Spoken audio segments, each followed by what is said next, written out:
Hello, I'm Dana Cowley, and welcome to Charter Local Edition Northwest. Today we're in the beautiful state of Oregon. We're on the coast, and we're talking to State Senator Betsy Johnson. Thank you so much for being here. Very nice to see you again.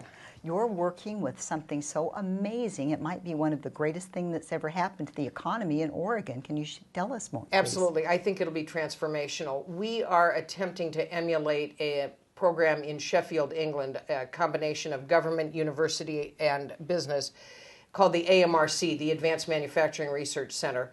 It is doing research in 7 disciplines, but probably the most exciting part is not only are they doing traditional industry applied research, but coming up beside it as a full partner as a training academy for young people.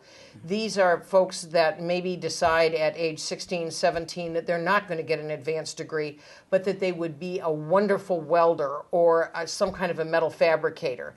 And so they come into the program, they get paired with a company that pays them a stipend while they're in the program. They begin at school. They do the first year principally at school. The second year, they're a little mix of the business that they're paired with in school. And then in the third year, they have a job at the business.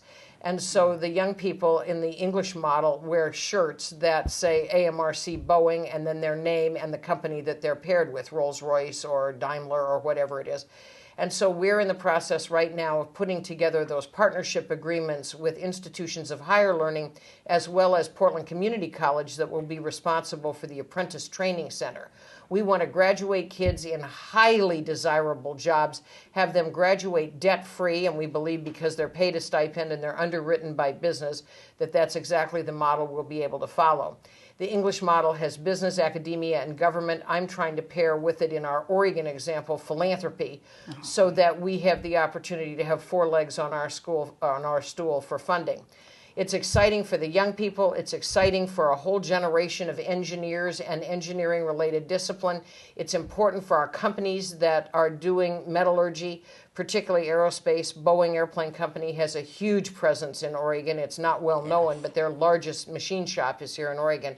We are an export economy, and I think that this has the potential to really transform Oregon, the region, and I dare say the United States. This is Boeing's only facility like this in North America. It's just phenomenal, and I really appreciate the human component here for our children. I mean, we have many places where we've got a high dropout rate, students not sure if they want to go on to higher education, continuing high costs, and to have a company invest in a young person and have them be trained and then hired, there just creates an ownership there where they belong to one another, whereas when you just have young people trying to find jobs and then turning over jobs and companies not being able to retain them, nobody wins on either end of this. That's and that exactly correct. That bridges both aspects. And in the European model, there are instances where companies have provided equipment to the training academy so that the students are being trained on the actual equipment that will be in the company where they're assigned.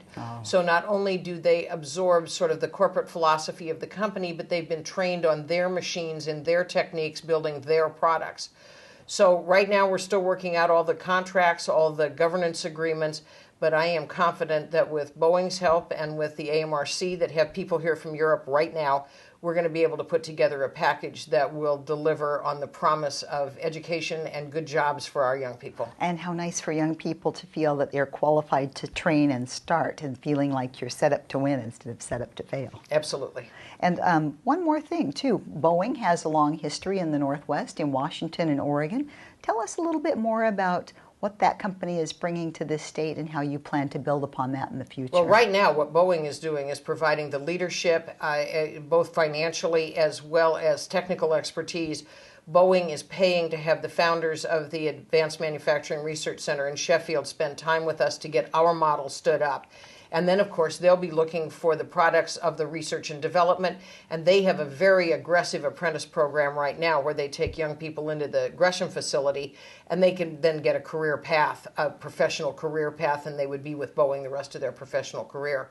So Boeing is a full partner. They have financial skin in the game, and they are certainly helping us at every step stand this model up for success. Well, Betsy, I wish you the very best of luck with this. Thank you. Thank you so much for joining us and sharing all this good news. Well, come out to Scappoose sometime and do a story from there. We'll be proud to show it to you. We would love to. Thank you for the invitation. This is Oregon Senator Betsy Johnson. I'm Dana Cowley, and you're watching Charter Local Edition Northwest.